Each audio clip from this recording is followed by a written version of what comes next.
Every day I get people email into my website, my own website, nfarage.com. Hundreds of you email me, and sometimes you say, this is a story that you should be covering on GB News or elsewhere.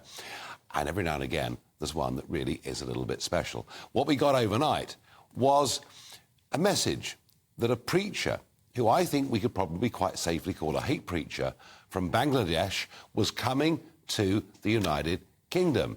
Let me show you a little clip of Ina Abbasi talking about the 9/11 attacks.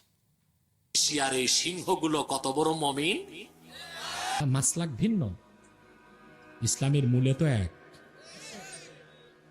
বেটা মৌলবী 50 বছর সাধনা করেও Laden আর মোল্লা ওমরের জুতা বহনের যোগ্যতা তোমার হবে না। Well, I think that fairly safely qualifies as being hate speech. He's also said in the past that anyone that questions the Prophet Muhammad should be beheaded. And yet, he's coming to the United Kingdom. He's doing several speeches in this country. He's come from Bangladesh. Isn't it odd? People like Laura Southern, a Canadian Conservative, get banned from coming into this country.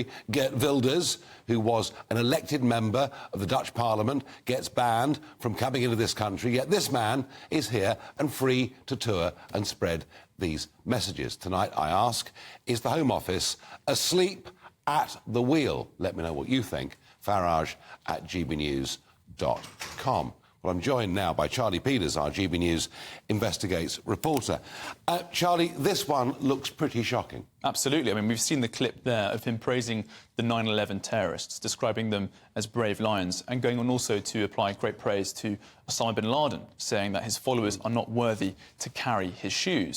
That, I think, as a standalone comment, should almost certainly block you from visiting Britain, certainly from giving several lectures. And he's speaking tonight in Birmingham, right now, we believe. But also we have reports that he spoke 2 days ago in Nottingham and is due to speak in London tomorrow night. So this is a speaking tour. Now, it's being hosted by a TV channel called Ion TV. They're not broadcasting the event. They are an Ofcom-regulated channel. But they did confirm to GB News over the phone that he would be speaking tonight. When we put the comments to them, saying, what do you make of these comments here? Other comments made, such as describing the Queen's Young Leaders programme as evil and describing Ahmadi Muslims, a persecuted sect within the Islamic faith, as kafir, who need to be beheaded. So extreme comments. When we put it to this Ion TV channel, they said, they weren't aware of them, saying that he was an extremely popular preacher. But indeed, when we looked him up, we found plenty. If you're a TV channel with a Sky channel, and you've got this guy coming as your guest, why wouldn't you broadcast? Yes, indeed. And when we spoke to the venue as well, we contacted the venue in Birmingham that's hosting Mr. Abbasi tonight. They also claimed they weren't aware of his comments and actually told us that he was putting on a kind message to introduce the next generation of Islamic followers into his kind rhetoric ahead of certain Muslim holidays. Now, of course, what we've heard certainly does not replicate a message of kindness. I mentioned Laura Southern, the Canadian Conservative. I mentioned Geert Wilders, very controversial, but an elected, member of the Dutch Parliament. There were many members in the European Parliament as well. I've asked the question of our audience, is the Home Office asleep at the wheel? Could it be they don't know about this man? Or is it more likely they're just turning a blind eye? Well, in recent years, they have banned Islamists from arriving. Theresa May, under her premiership, we saw Zakir Naik was blocked. He was a scholar, but also a hate preacher. And we also had another scholar blocked in 2021 from arriving from Qatar, from flying from Doha. So we do know that the Home Office has in recent years made these steps for radical Islamists in particular. But clearly, there are so many of these speakers that Britain has had to block over the last decade or so that it must be a struggle to keep up with it. Let's for once be generous to the Home Office. I mean, it's always a first on this programme. Have we written to them, Charlie? Are we looking for answers very quickly from them? But they gave a very brief statement to say that extremism has no place in our society, adding that we work closely with law enforcement, local communities and international partners to tackle groups and individuals who sow division and hatred. It was a very brief response and did not address any of the individual comments that Dr. Abbasi had made that we had brought out to them.